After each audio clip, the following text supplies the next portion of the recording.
বৃষ্টি ভেজা ভালোবাসা, রুদ্র ও ঐশীর। রাতের আকাশ মেঘ ঢেকে গেছে, হালকা বাতাস বইছে, আর কিছুক্ষণ পরেই বৃষ্টি নামবে।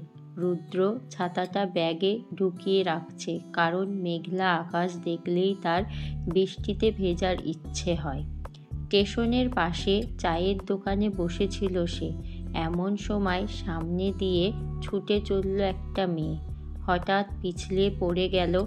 রুদ্র দেরি না করে দৌড়ে গিয়ে হাত ধরে উঠিয়ে নিল।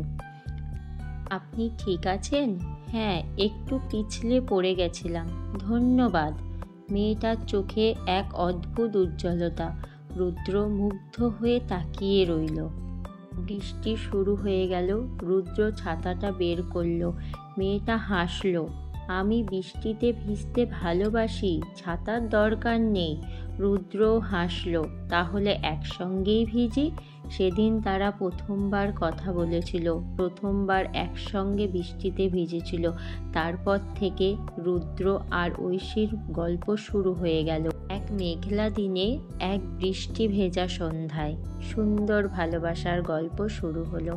কেমন লাগলো গল্পটা অবশ্যই কমেন্ট করে জানাবা।